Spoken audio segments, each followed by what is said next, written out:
Agnipath scheme की, जहां पे केवल 46,000 वैकेंसीज थी, बट किसी वजह से ये पूरी दौड़ 14 तारीख से इन 40,000 वैकेंसीज की तरफ चली गई और उसमें आप लोगों का योगदान काफी है।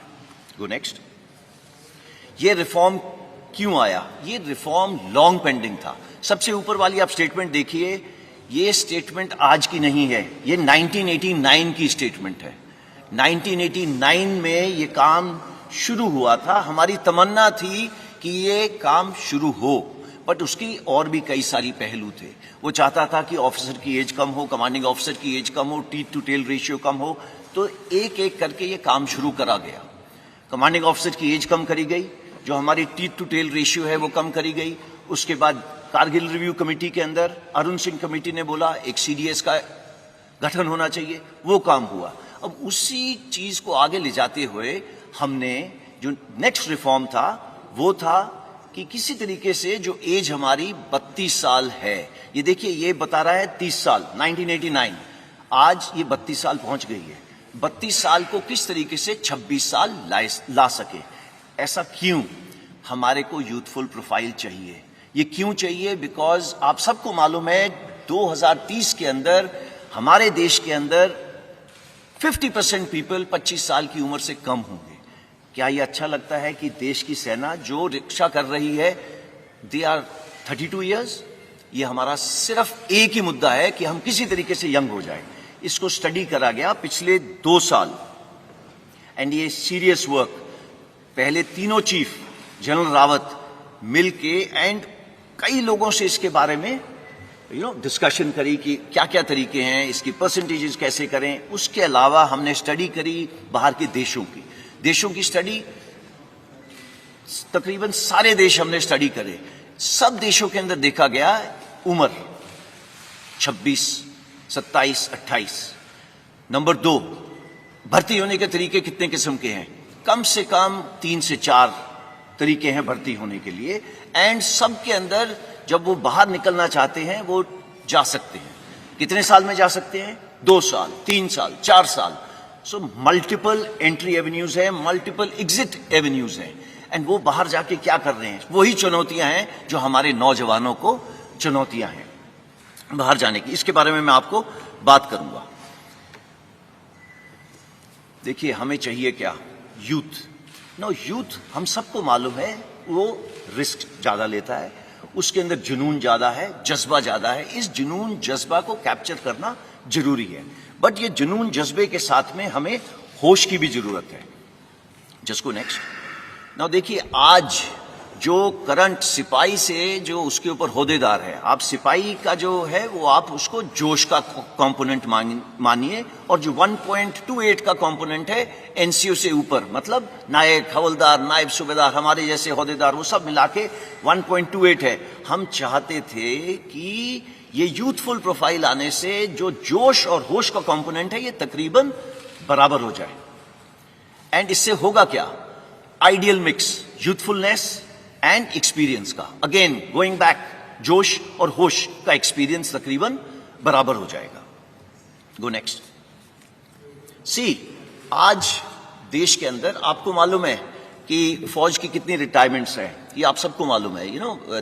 फौज के अंदर, आर्मी के अंदर तकरीबन 45,000 से 60,000, नेवी के अंदर तकरीबन 2,500 से 3,500, एयरफोर्स के अंदर सिमिलर नंबर, वो सिर्फ 5,000 हो जाता है। हाउएवर, जो आपको पता होना चाहिए, ये नंबर्स हैं जो हमारे प्रीमेच्योर रिटायरमेंट ले रहे हैं। प्रीमेच्योर रिटायरमेंट का मतलब क्या है? प्रीमेच्योर रिटायरमेंट का मतलब ये है कि अगर मैंने इस फौज के अंदर 25 साल, 30 साल, मैं अभी 59 ईयर्स का हो गया हूं, 60 में मैंने रिटायर करना है, वो मेरी पूरी एज सर्विस की है। बट इतने तादाद में लोग हैं। इंडियन आर्मी में तकरीबन 14,000, इंडियन नेवी में तकरीबन 3,000, एयरफोर्स में तकरीबन 500 से 600। ये लोग आज भी बाहर जा रहे हैं। इनकी उम्र क्या है? 35, 36, 38 ऐसी उम्र है। ये लोग सब जा रहे हैं। आज तक हमने किसी ने भी कोशिश नहीं की बोलने की, ब्रदर ये बाहर जाके क्या काम कर रहे हैं? ओके, एंड आप इन तीनों को ऐड करो, ये 15,000, 16,000 तो वैसे ही बन गए। जब हम लोग बात कर रहे हैं 40-46 हजार की 4.5 साल के बाद, तो आप इसको थोड़ा सा अपने दिमाग में रखना, इसके बारे में दोबारा चर्चा करेंगे। Go next. C coming before M P and allowances पे आता हूं, उससे पहले मैं बात करता हूं ट्रेनिंग की।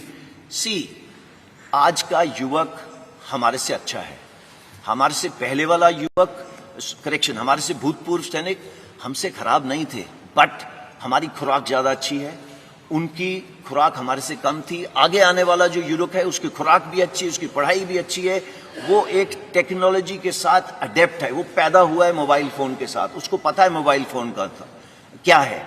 और तो वो कल को जो ड्रोन वॉरफेयर हो, जो आप आज देख रहे हैं टीवी के ऊपर, एक टैंक चल रहा है, टैंक को टैंक नहीं लड़ रहा, टैंक को एक ड्रोन लड़ रहा है। तो आगे आने वाली जो लड़ाई है वो अलग किस्म की होगी, टेक्नोलॉजिकली सैवी होगी। अगर वो टेक्नोलॉजिकली सैवी होगी तो उसके लिए अलग किस्म के लोग चाहिए, और वो कौन सा किस्म है? हमारा यूथ, भारत का नौजवान।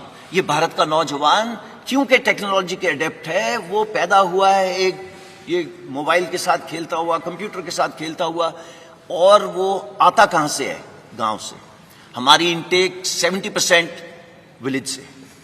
नाउ अगर हमारी विलेज से 70% इनटेक है, तो हमारे को जो सॉल्यूशंस बनानी है उनको मद्देनजर रख के बनानी है, ना कि जो अर्बन एरिया के लोग हैं। सो अगर इन 70% को देखा जाए तो वो कहां से आ रहे हैं? गांव से। उसके पास है क्या वहां पे? खेत या कोई छोटा मोटा व्यवसाय। वो उसकी क्लास या उम्र कितनी होगी? वो पढ़ा होगा तकरीबन 17.5 साल की उम्र होगी, और पढ़ा होगा 10वीं साल। मेजर इनटेक, ये जो 70% बोल रहा हूं, ये सारी इनटेक हमारी उस किस्म की है जो सोल्जर आपके लिए जाके आगे देश की रक्षा करता है, ये वो सोल्जर है जो 10वीं क्लास पास है। 12वीं क्लास के हम ले सकते थे, बट सी हमारा काम थोड़ा जोखिम का है। एंड आप देखते हैं जब भी युद्ध हुए हैं कितनी, चाहे ऑप पवन हो, उसके बाद ऑप पराक्रम हो, चाहे कारगिल वॉर हो, चाहे गलवान हो, आपकी भी आंखें भर जाती होंगी और आपका दिल पिघल जाता होगा जब आप देखते हैं बॉडीज नीचे आते हुए। तो ये काम थोड़ा अलग किस्म का है।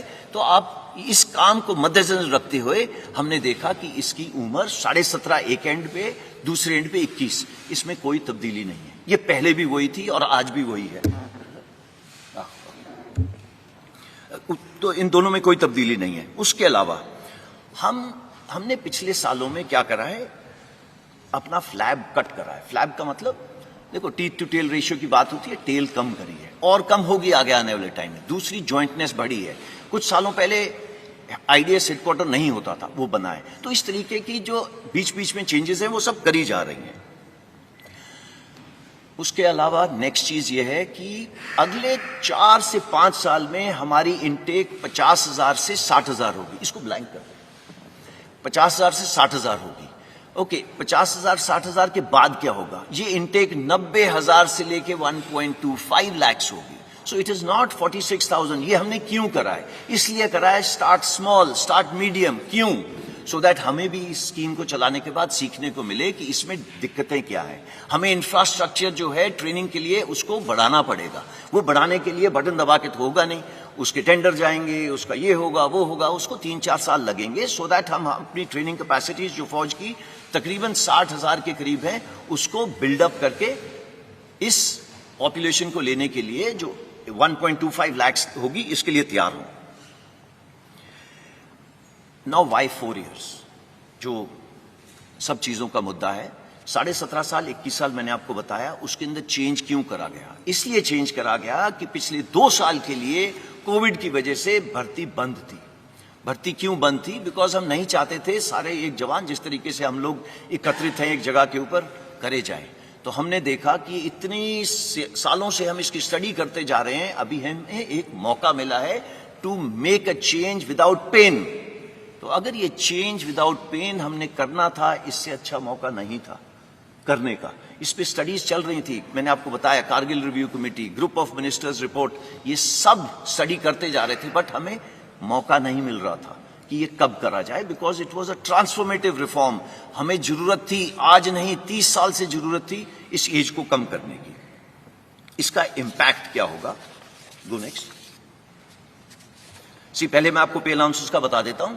जो आज जवान को पे अलाउंसेस मिल रहे हैं वो अग्निवीर को ज्यादा मिलेंगे।